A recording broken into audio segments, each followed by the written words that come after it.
The Group Chief Executive Officer of NNPC Ltd, Bayo Ojulari, has revealed that the company is under attack from individuals who are opposed to the ongoing transformation efforts and do not have Nigeria's best interests at heart. The GCEO emphasized that patience will be required from the Nigerian people at large to get to the other side of change, which will benefit Nigeria and her citizens. He reiterated his commitment to stay focused in driving the mandate given to the team by President Bola Tinubu. Meanwhile, Ojulari also noted that NNPC Ltd was losing as much as 500 million naira every month on operations at the Port Harcourt refinery before rehabilitation works were suspended. For some perspective, we have Professor Izielem Agbo. He's a petroleum engineering expert and CEO at Energy Equilibrium. He joins us now for this conversation. Thank you very much for obliging us as always. What's your thinking? What does Ojulari mean when he says NNPC Ltd is under attack? Well, obviously there are competent competitors in the market. I think we should differentiate between two people who criticize NNPC because they disagree with the strategies and the practice of the new leadership from those who are competitors in the market. When he says there are people who are enemies of NNPC, for instance, Dangote is a competitor. Dangote is a patriot, but Dangote will take action that will that is profitable for the Dangote group of companies. Dangote will not take actions that is profitable for a commercial entity like NNPC at its own monetary disadvantage. So there are competitors like Dangote. There are competitors like Nigerian importers and their foreign partners. Their foreign partners are traders. These Nigerian importers and foreign partners are the people that Dangote call the cabal.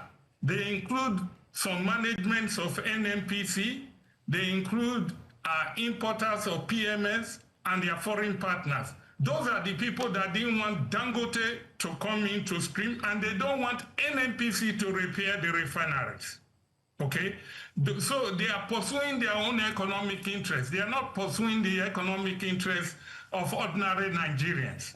So those people don't want NNPC to succeed because they will lose money.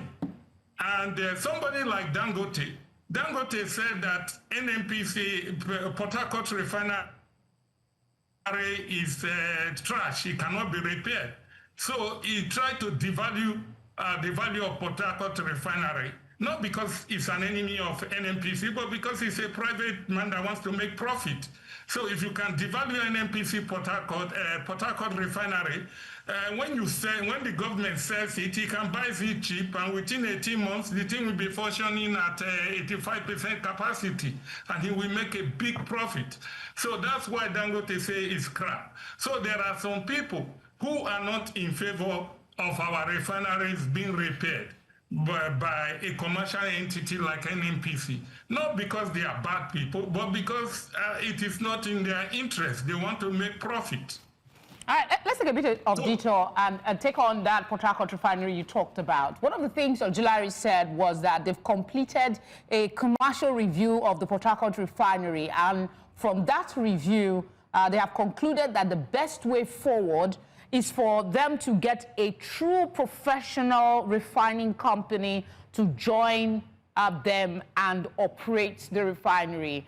I want you to explain what that means. I mean, we've been hearing about partnerships and how to get the refinery working, and now we hear that a commercial review has been concluded. Okay. When they make a review, there are two refineries in Port Harcourt. The old one, that is 60,000 barrels throughput per day, and the newer one that is 150,000 that's 150,000 barrels per day throughput. So now what he means by that is that they are trying to repair those. The one that they repaired that they said in December 2024 that said they have been repaired, and they shut down in May 2025, which the GCEO said they were losing 500 million naira, million naira a day. That is the old refinery. Now let's talk about the new refinery, the 150,000 barrels a day. This refinery was built in 1989. And there was a turnaround maintenance in 1991, 1994, 2000, and 2007. So since 2007, they've not really done anything to it. So now they are trying to repair it, right? In 2011, they said they had 1.7 billion that in 2011 that was meant to repair it. But part of the problem with turnaround maintenance of that Port Harcourt refinery have been poor planning and high level of corruption and mismanagement.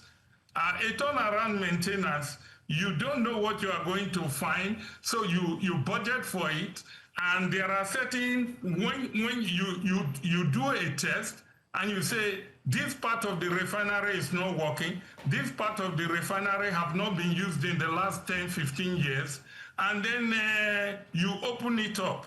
For instance, when the Kalundika Committee in 2012 went to look at the Port Harcourt refinery, they found out that two of the four power plants were faulty, and that the 4 boilers were non-operational.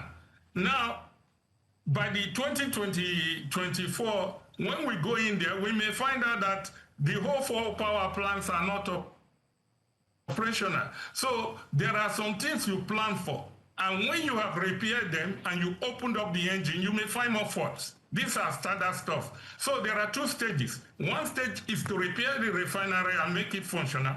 The second stage is to run it efficiently. The comment you have just made, which the GCO made, is that we are thinking of how we will run it efficiently after we have repaired it.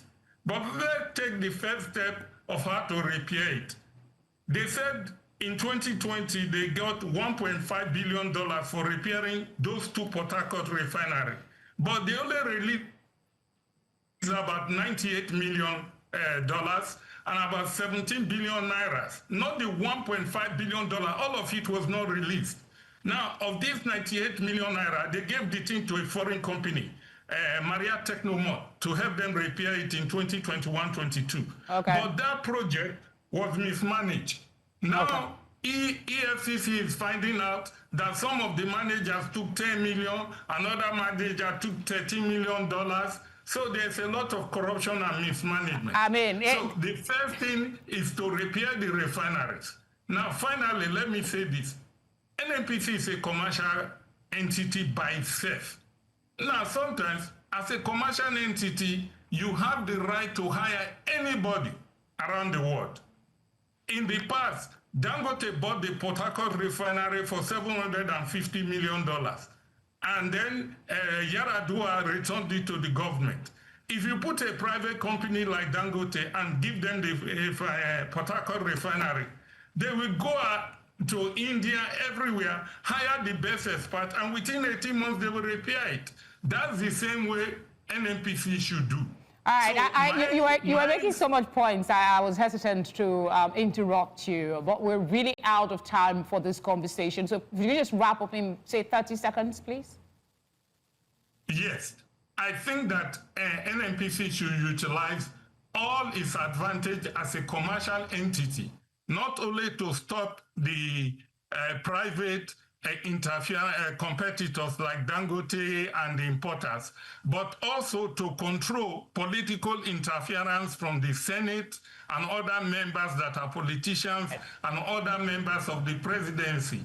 Even if he says the president doesn't interfere, he should stop interference from the political class and from economic competitors and operate like a commercial entity, the same way Dangote operates, and hire the best mind, repair the refinery and run it. All right, Prof, we'll have to leave it there. Ojulari does have his work cut out for him. Thank you very much for speaking with us. He needs all the support we can give him. Oh, yes, he does.